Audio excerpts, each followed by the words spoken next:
Hello students, welcome to your YouTube channel math with Avnish sir. आज हम लोग class 11th के मैथ में जो पहला चैप्टर शुरू किए थे सेट्स, इसके पिछले वीडियो में हमने सेट्स का बेसिक डिफिनीशन एग्जांपल समझा था।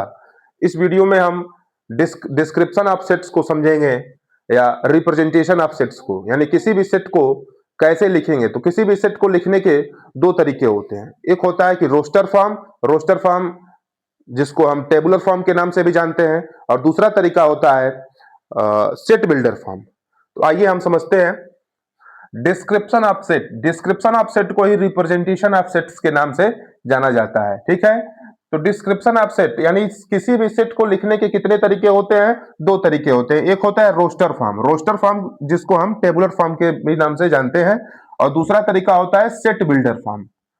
अब आती है बात कि आपके क्लास में, आपके एग्जाम में इस टॉपिक से, डिस्क्रिप्शन ऑफ सेट से कैसे क्वेश्चंस आते हैं, उस क्वेश्चंस को जरा हम समझते हैं कुछ एग्जांपल की मदद से। तो मान लीजिएगा कि कोई क्वेश्चन पूछ दिया जाए कि the set of vowels in English alphabet.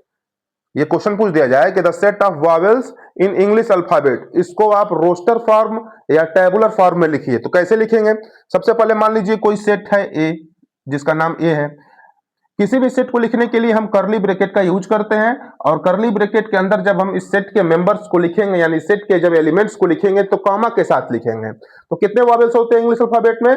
5। कौन कौन से? ए, ई, आई, ओ, यू। तो ए, ई, आई, ओ, यू को लिखते वक्त हम कॉमा का यूज जरूर करेंगे।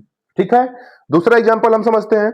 The set of even numbers less than 16, यानी एक ऐसा सेट बनाना है जिसमें 16 से छोटे नंबर होने चाहिए, 16 से छोटे भी हो और इवन नंबर हो। तो ऐसे कौन कौन से नंबर हैं जो 16 से छोटे हैं और इवन है? तो 2 है, 4 है, 6 है, 8 है, 10 है, 12 है, 14 है। ये नंबर ऐसे हैं जो 16 से कम है और इवन नंबर भी है। आई बात समझ में? अब आती है बात, किसी भी एग्जाम्पल को या किसी भी क्वेश्चन को अगर ये पूछ दिया जाए कि इसको सेट बिल्डर फॉर्म में लिखिए, तो सेट बिल्डर फॉर्म में कैसे लिखेंगे?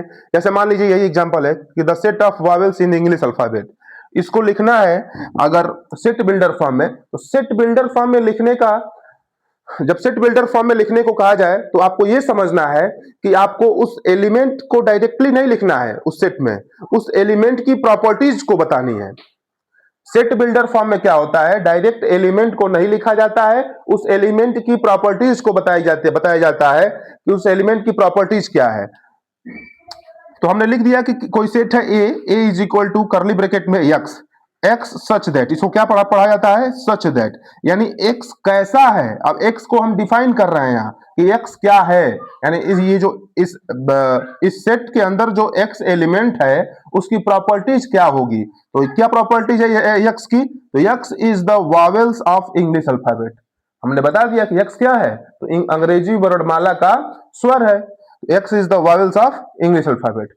आई बात समझ में? एक और एग्जांपल हम लेते हैं, उस एग्जांपल की मदद से हम समझने का प्रयास करते हैं। मान लीजिए कोई एक एग्जांपल आ जाए कि the set of all natural number, the set of all natural number less than 10।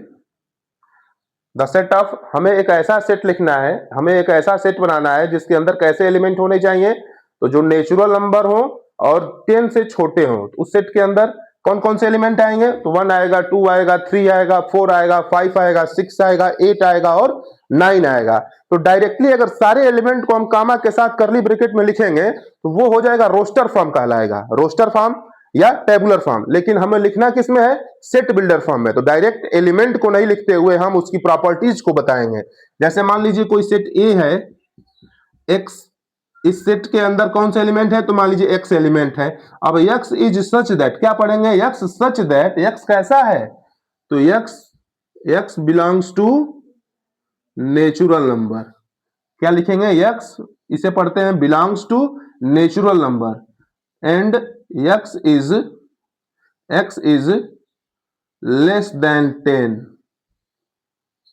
ये हो गया आपका सेट बिल्डर फॉर्म, यानी x कैसा है? तो x नेचुरल नंबर है, n फॉर नेचुरल नंबर, और x कैसा है तो 10 से छोटा है। क्वेश्चन यही पूछा था ना कि the set of all natural numbers less than 10, यानी एक ऐसी प्राकृतिक संख्याओं का एक सेट बनाइए जो 10 से छोटा हो। तो हमने लिख दिया कि a is equal to x such that x belongs to natural number and x is less than 10। तो उम्मीद करता हूं कि इस वीडियो में आपने डिस्क्रिप्शन ऑफ सेट्स को समझा होगा। डिस्क्रिप्शन ऑफ सेट को यानी किसी भी सेट को रिप्रेजेंट करने के दो तरीके होते हैं। पहला तरीका होता है रोस्टर फॉर्म, जिसको टेबुलर फॉर्म के नाम से भी जाना जाता है, और दूसरा तरीका होता है set builder form. Roster form या टेबुलर फॉर्म में किसी भी सेट को रिप्रेजेंट करने के लिए हम डायरेक्टली कर्ली ब्रैकेट में कामा के साथ हम एलिमेंट्स को लिखते हैं, और सेट बिल्डर फॉर्म में डायरेक्टली एलिमेंट्स को नहीं लिखते हुए उस एलिमेंट्स का डिस्क्रिप्शन हम लिखते हैं, यानी उस एलिमेंट की प्रॉपर्टीज को हम बताते हैं। तो अगर ये वीडियो आपको समझ में आया हो तो इस वीडियो को लाइक करिएगा, कमेंट करिएगा, और जो नए लोग इस चैनल से जुड़े हुए होंगे वो इस चैनल को सब्सक्राइब कर लीजिएगा। हम आपको अब अगले वीडियो में टाइप्स ऑफ सेट्स के बारे में पढ़ेंगे। तब तक के लिए इस वीडियो में इतना ही। बहुत बहुत धन्यवाद।